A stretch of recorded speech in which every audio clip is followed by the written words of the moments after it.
Usa ka mabugnaw nga adlaw sa atong mga kaagri.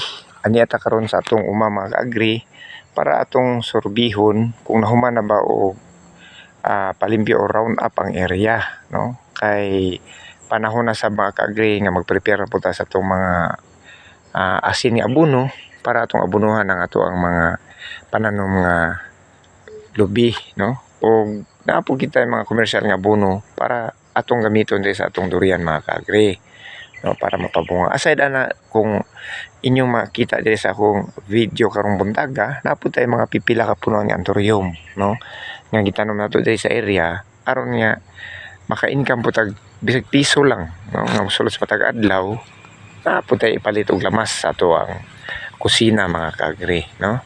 So ang area bag-o lang na round up, no, sama sa akong giingon gipalimpyohan nato mga kaagri kay naa na po tay plano nga itanom, mananom na po ta og lakatan nga saging mga kaagri, no. So mao ni siya. So buntag sayo nagsuroy ta para makita nato kung nahuman na ba sa atong mga badi-badi ang area, no. Mao na siya nga naghinay-hinay ta og kining lakaw-lakaw diri, at the same time exercise na siya. Tanaw ko ninyo kaagri, oh. Baguhanay lang ta naghuman og kupras pero tanawon niyo ang bunga sa atong lubi perting hitika sa bunga, no. So ana kanindot pag ato ang gialagaan ng atong mga pananom mga kaagri, no. So tanawan ninyo na ako'y pipila ka punuan diri nga i-share ninyo mga kaagri. Kini ato ang mga variety diri green ang color, no, dili kay siya dagko mga kaagri apan ang iyang sabaw niini perting tamisa, no. So amot unsa ni nga variety sa dwarf coconut mga kaagri, no. Kung imong lantawon, oh, hitik sa bunga, no. 1 2 3 4 5 6 7 8 9 10 11 12, no. 12 ka buwig or bulig, no. Tan-aw na to. So perting daghan na. So ayan.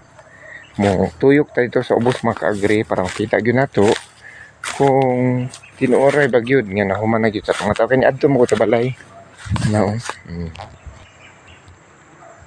Adto sa balay mga kaagri ba, no, nag-report nga kanang human na daw nila og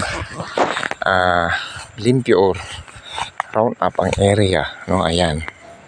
So tinuod man pud jud ay kaagri, no, hawa na mo gyud ay kaayo samtang katuyok ta diri medyo mga kuha na gyud mga kaagri, mga 30 minutes na tang tinuyok diri sa area, no?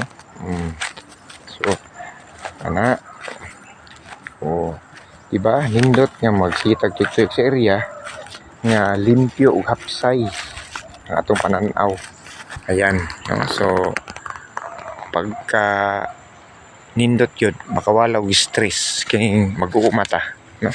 So basta nakahiligan na nato mga kaagri ang kaning panguma, di na kahit maglisod, no, di na kahit maglisod og adjust kaya nga naman mao naman ni ato ang daily nga routine, no. Ang pag-amuma sa atong kaumahan kini ang inyong higala si maestrong mag-uuma, nag-share sa inyo video. Paki-like and share sa mga kaagri nako diha nga mahilig po sa uma. Daghang salamat ug mayong buntag sa inyong tanan. God bless us all.